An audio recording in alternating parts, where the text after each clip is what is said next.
বাস্তব কিছু কথা, কোরআনের আলো বলি ফাড়া, রোমান্টিক কিছু কথা। রাসূল পাক সাল্লাল্লাহু আলাইহি সাল্লাম একবার সাহাবায়ে কেরামদেরকে বললেন যে স্ত্রীর কাছে বসে থাকা, স্ত্রীকে আদর করা, স্ত্রীর সাথে কনজুগেল লাইফ করা ইবাদত, সওয়াব, তোমার আমলনামার মধ্যে সওয়াব হবে।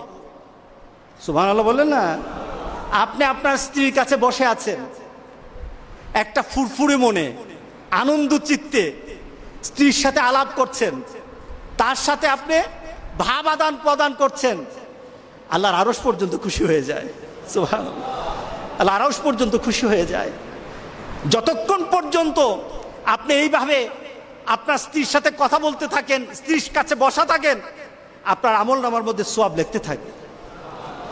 রাসূল পাক সাল্লাল্লাহু আলাইহি সাল্লাম এই কথা বলার পর এক সাহাবী বললেন, ইয়া রাসূলুল্লাহ, স্ত্রীর সাথে একসাথে শুবো, একসাথে ঘুমাবো, একসাথে খাবো, একসাথে তাকে আদর করব, এটা কি সওয়াবের কাজ হতে পারে? রাসূল পাক সাল্লাল্লাহু আলাইহি সাল্লাম বললেন, আচ্ছা তোমার স্ত্রীকে না নিয়ে তুমি যদি আরেকজন স্ত্রীর কাছে বসে থাকো, আছে কিনা? আছে কিনা? মজাই লাগে, কোনিও খাইবেন, রেডি থাকেন।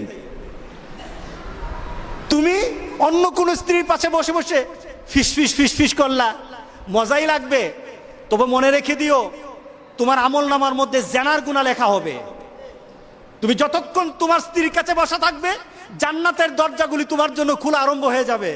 আর যতক্ষণ পর্যন্ত পরস্ত্রীর সাথে বসা থাকবে, ততক্ষণ পর্যন্ত তোমার আমলনামার মধ্যে গুনাহ লেখা হবে কিনা। সাহাবায়ে কেরাম বলেন, ইয়া রাসূলুল্লাহ, অন্য স্ত্রীর সাথে বসলে তো গুনাহ তো হবেই, তাহলে তার উল্টাটা তোমার হালাল বউর সাথে বসলে, তোমার হালাল যাকে হালাল করেছো তার সাথে বসলে সওয়াব হয়ে যাবে। সুবহানাল্লাহ, সুবহানাল্লাহ। হুজুরের কথাগুলো দামি মনে হলে চ্যানেলটা সাবস্ক্রাইব করে দিবেন।